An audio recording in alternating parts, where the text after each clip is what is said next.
نحمدہ ونصلی علی رسولہ الکریم اعوذ باللہ من الشیطان الرجیم بسم اللہ الرحمن الرحیم۔ دوستو،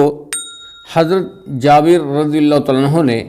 حضور اقدس صلی اللہ علیہ وآلہ وسلم سے نقل کیا ہے کہ قرآن پاک ایسا شفیع ہے جس کی شفاعت قبول کی گئی ہے، اور ایسا جھگڑالو ہے کہ جس کا جھگڑا تسلیم کر لیا گیا ہے۔ جو شخص اس کو اپنے آگے رکھے اس کو یہ جنت کی طرف کھینچتا ہے، اور جو اس کو پس پشت ڈال دے جو اس کو پس پشت ڈال دے اس کو جہنم میں گرا دیتا ہے۔ دوستو، آپ صلی اللہ علیہ وسلم کی اس حدیث مبارک میں ہمیں یہ سبق ملتا ہے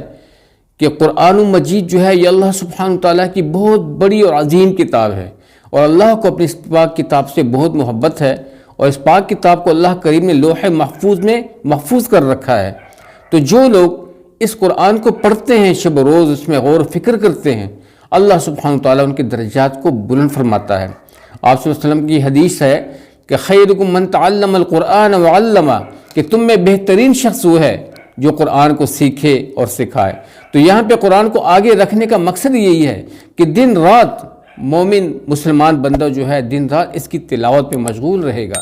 اور جو لوگ اس کی تلاوت میں مصروف رہتے ہیں، مشغول رہتے ہیں، ان کو یہ جنت کی طرف کھینچتا ہے، ان کو کامیابی کی طرف کھینچتا ہے، ان کو خوشیاں دیتا ہے، اور ان کے لیے راہیں کھولتا ہے برکت کی، رحمت کی، اور ہر قسم کی آفات و بلیات سے ان کو محفوظ رکھتا ہے۔ ایسا زبردست کلام ہے۔ اور جو لوگ اسے اپنے پس پشت ڈال دیتے ہیں، یعنی پس پشت رکھ دیتے ہیں، پس پشت کا مقصد یہی ہے کہ جو لوگ اس کو نہیں پڑھتے اور برسوں نہیں پڑھتے یا مہینوں کے مہینے نہیں پڑھتے، تو دوستو پھر ایسے حالت میں ہم سب کے لیے کافی نقصان ہے کہ اسپیشلی آج کا جو دور ہے، اس دور میں ہم اللہ سبحانہ تعالیٰ کی پاک کتاب کی تلاوت نہ کریں،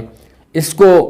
پڑھیں نہ، اور اپنے بچوں کو نہ پڑھائیں، اور دوسروں کے مطابق اپنی زندگی نہ ڈالیں، تو پھر اس میں ہم سب کے لیے بہت بڑا نقصان اور ہلاکت ہے۔ اللہ سبحانہ تعالیٰ ہمیں اس بابرکت حدیث پر عمل کرنے کی توفیق عطا فرمائے، اور سب کے ساتھ شیئر کرنے کی توفیق عطا فرمائے۔ جزاکم اللہ خیر۔